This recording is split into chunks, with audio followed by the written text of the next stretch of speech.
नमस्कार, मैं विजयपाल सिंह, गणित अध्यापक, शिक्षा विभाग हरियाणा से आज के एजुसेट प्रसारण की इस कक्षा में आपका स्वागत करता हूं।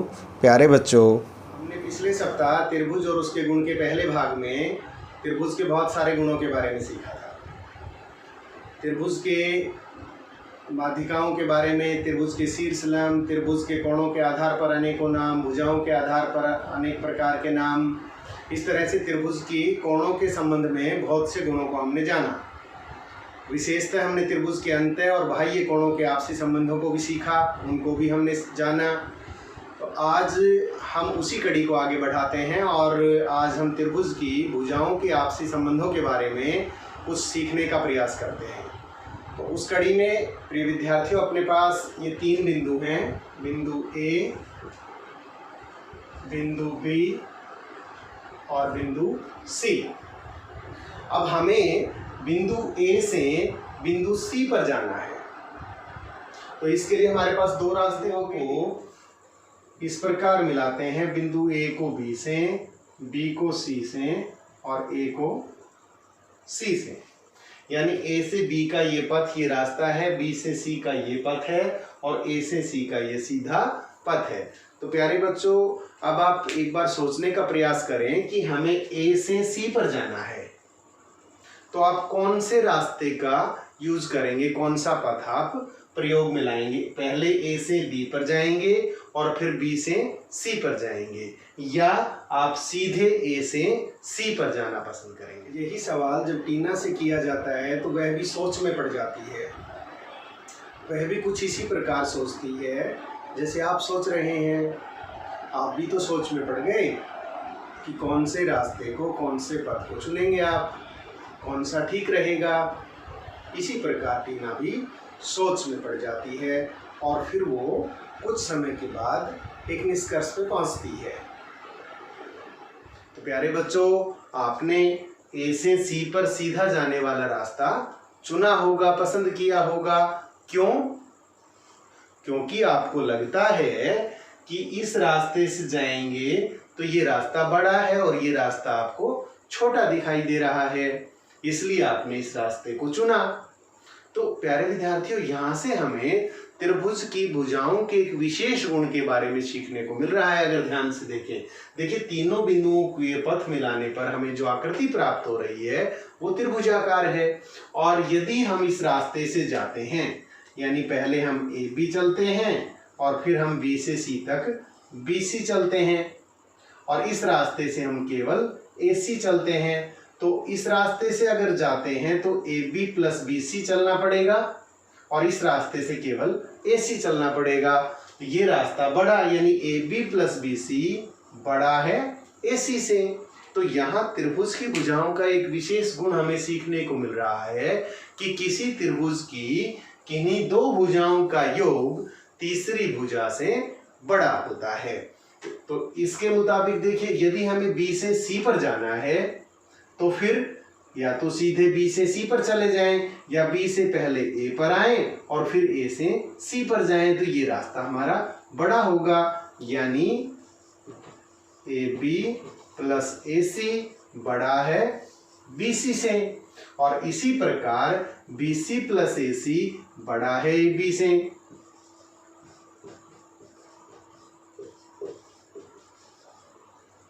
यानी त्रिभुज की किन्हीं भी दो भुजाओं का यदि हमने योग किया तो बची हुई तीसरी भुजा से बड़ा होता है। यहाँ पर ये गुण हमें सीखने को मिलता है। इसी गुण को प्यारे विद्यार्थियों में एक और गतिविधि करते हैं, उस गतिविधि के माध्यम से इसे और अच्छी तरह से सीखने का प्रयास करते हैं। ये हमारे पास दो भुजाओं के बराबर की तीलियां हमने तोड़ी हैं, जो हमें छोटी भुजाएं दिख रही हैं उनके बराबर।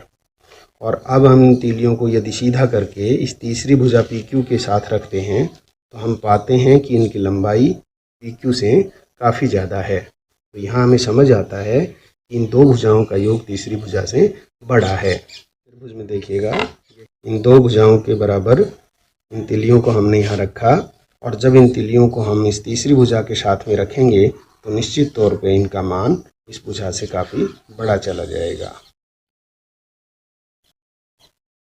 ये देखिए इस बी बिंदु से काफ़ी आगे तक चला गया है। तो इस प्रकार कोई भी दो भुजाएं हैं उनके बराबर तिलियां तोड़ें और तीसरी भुजा के साथ रखें तो वो उनकी लंबाई तीसरी भुजा से काफ़ी बड़ी चली जाती है। तो इस गतिविधि के माध्यम से भी हमने जाना कि दो भुजाओं का योग त्रिभुज में सदैव तीसरी भुजा से बड़ा होता है। यही गतिविधि प्रिय विद्यार्थियों आप अपने घर पे भी आसानी से दोहरा सकते हैं।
प्रश्नावली 6.4 के सवाल नंबर 1 में ये 3 भाग हमें दिए गए हैं और इसमें त्रिभुज की भुजाओं के विभिन्न माप हमारे सामने हैं और पूछा गया है कि क्या इन मापों से त्रिभुज बनना संभव है।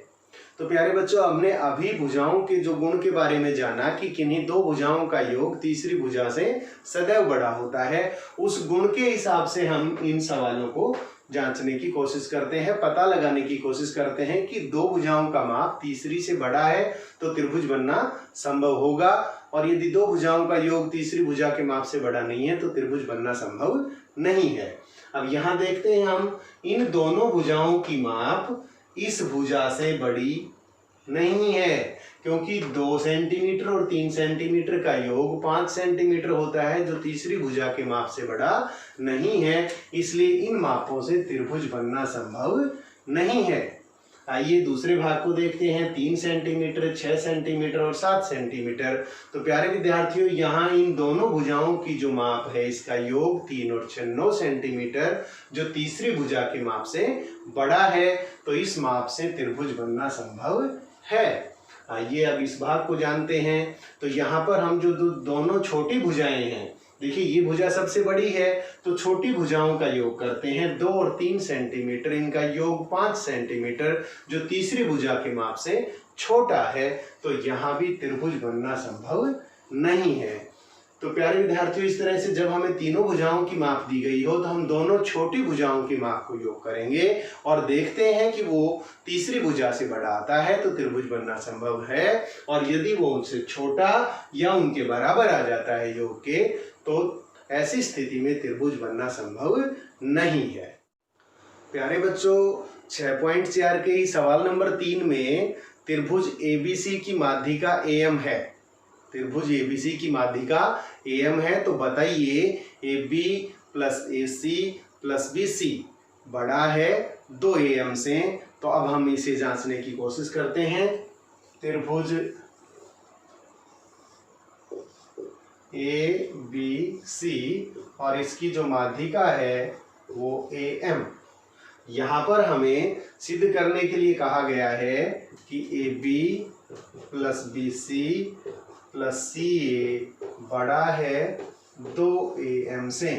तो प्यारे विद्यार्थियों, हम इसे करने की कोशिश करते हैं। तो देखिए पहली त्रिभुज लेते हैं, क्योंकि इस माध्यिका से ये दो भागों में बट गया, त्रिभुज ABM और त्रिभुज ACM।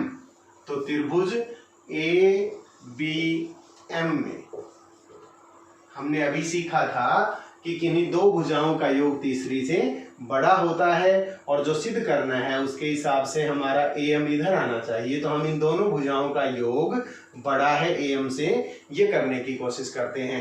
तो AB plus BM, AB plus BM बड़ा है AM से।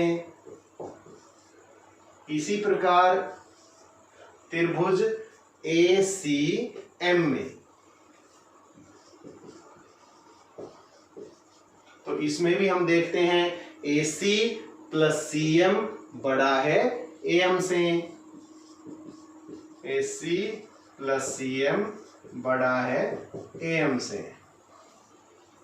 1 और 2 को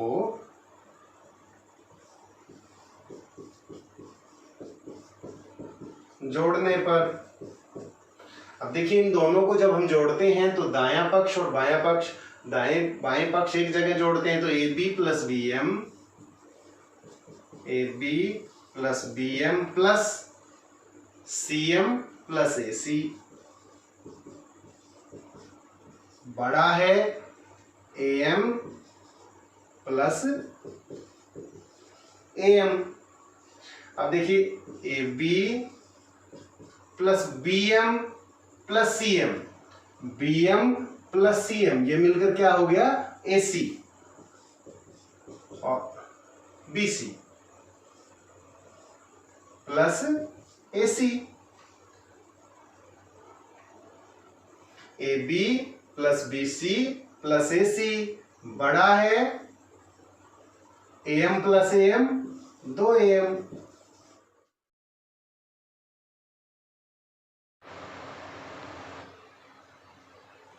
तो 7 इंच और 4 इंच की तिलियों से हम ये ज्ञात करने की कोशिश करते हैं कि तीसरी भुजा की माप कम से कम कितनी हो सकती है।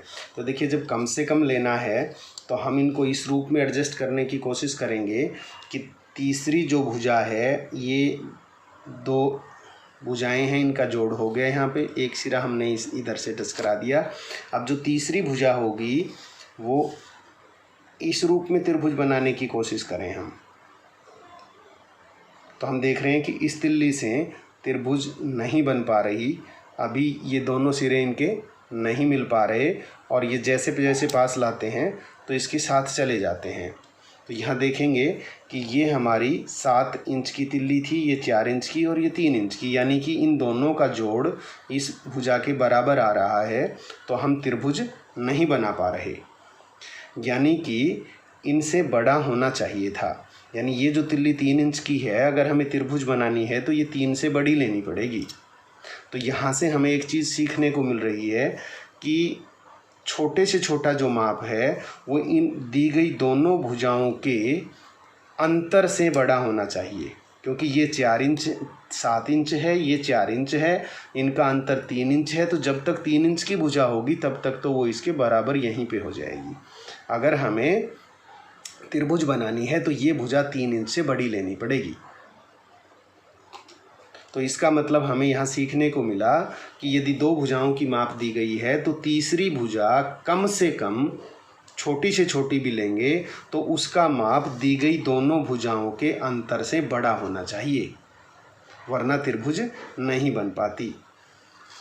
ये तो था कि कम से कम हम कितना ले सकते हैं। और अब बात आती है बड़े से बड़ा कितना ले सकते हैं। तो बड़े से बड़े के लिए देखिए कि बड़े से बड़ा, मान लो हम एक बार यहाँ ये इस पे भी माप लिखा हुआ है और इस एक को हम यहाँ रख लेते हैं, और 1 मिनट के लिए हम छोटे से छोटा तो सीख ही रहे थे, अगर इस पर भी करने की कोशिश करें कि छोटे से छोटी कितनी ले सकते हैं, तो आप देखेंगे कि जब तक हम 3 सेंटीमीटर लेते हैं, 3 इंच लेते हैं, तब तक तो बना ही नहीं पाएंगे। 3 इंच तो इसके बराबर आ जाएगा यहाँ पे। और जब थोड़ा सा भी बड़ा करेंगे 3 से तो त्रिभुज का आकार लेना शुरू कर देगी, ऐसे बढ़ता चला जाएगा। ये देखिए जैसे ही 3 से आगे जाते हैं तो ये त्रिभुज का आकार लेना शुरू कर देता है, ये देखिए। और इसको कहाँ तक ले जा सकते हैं, अब ये चीज़ सीखनी है। यहाँ से हमें देख पा रहे हैं इसको, ये कहाँ तक जा सकता है। ये देखिए, इस भुजा को हम बढ़ा सकते हैं और जैसे ही ये देखिए 11, क्योंकि एक तिल्ली 7 थी और एक 4 थी, जैसे ही 11 आया तो 11 के बाद ये इसके साथ समांतर हो गई, इसके बराबर में आ गई। तो इसका मतलब था कि ये तीसरी भुजा 11 से छोटी हो सकती है। अगर त्रिभुज का रूप देना है तो जैसे हम 11 से थोड़ा छोटा करेंगे ये त्रिभुज का रूप लेना शुरू कर देती है। ये देखिए, तो यहाँ से हमें सीखने को मिला कि जो दो भुजाएं हैं और तीसरी भुजा ज्ञात करनी है तो उसके बड़े से बड़ी जो माप है वो उन दोनों भुजाओं के योग से छोटी होनी चाहिए। जैसे ही हम इनके योग के बराबर लेंगे ये इसके बराबर आ जाती है, पैरेलल आ जाती है और ये त्रिभुज का रूप नहीं ले पाती।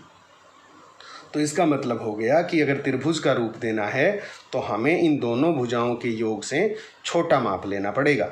11 से जैसे ही थोड़ा सा छोटा करते हैं तो ये त्रिभुजाकार रूप में आना शुरू हो जाती है।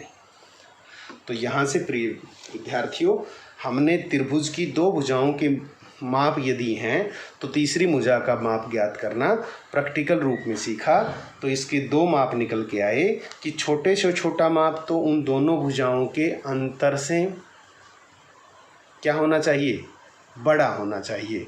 जो दो भुजाएं हमारे पास हैं उनके अंतर से बड़ा होना चाहिए और बड़े से बड़ा माप उन दोनों भुजाओं के योग से छोटा होना चाहिए।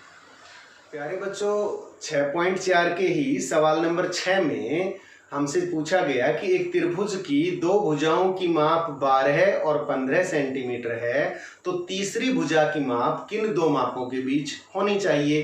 तो देखिए, हमने जो गतिविधि से सीखा था, जो तीलियों की गतिविधि की थी, उसमें हमने जाना था कि जब दो भुजाओं की माप हमारे पास है तो तीसरी भुजा की माप हम कैसे ज्ञात करें और कितनी आनी चाहिए।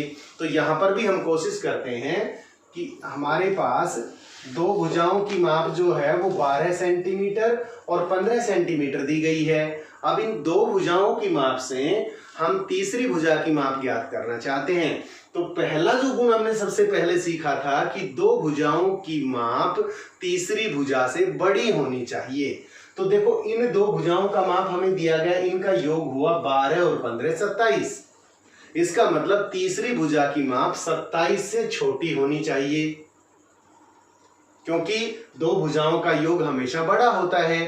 तो तीसरी भुजा इससे छोटी हुई, तो तीसरी भुजा 27 से तो छोटी होनी चाहिए। अब वो दूसरी उसकी सीमा क्या होगी, तो दूसरा जो गुण हमने उस गतिविधि में जाना था कि छोटा जो माप आएगा वो क्या आएगा, इन दोनों भुजाओं के अंतर से बड़ा होना चाहिए। तो 12 और 15 का अंतर है 3, तो 3 से बड़ी होनी चाहिए, यानी तीसरी भुजा की माप 3 से बड़ी और 12 15 का योग आया 27 सेंटीमीटर से छोटी होनी चाहिए। तीसरी भुजा की माप 3 सेंटीमीटर से बड़ी और 27 सेंटीमीटर से छोटी होनी चाहिए। आज हमने सीखा एक त्रिभुज जिसकी सभी भुजाओं की माप समान हो समबाहु त्रिभुज कहलाता है। एक त्रिभुज जिसकी दो भुजाएं माप में समान हो समद्विबाहु त्रिभुज कहलाता है। एक त्रिभुज जिसकी सभी भुजाएं अलग अलग माप की हों उसे विषम बाहु त्रिभुज कहते हैं। त्रिभुज की दो भुजाओं की मापों का योग तीसरी भुजा की माप से अधिक होता है। दूसरे शब्दों में कह सकते हैं कि त्रिभुज की तीसरी भुजा का माप कोई दो भुजाओं की मापों के योग से छोटा होता है। त्रिभुज की कोई दो भुजाओं की मापों का अंतर तीसरी भुजा की माप से कम होता है। और अब अंत में अभ्यास कार्य के रूप में आपको प्रश्नावली 6.4 को करना है।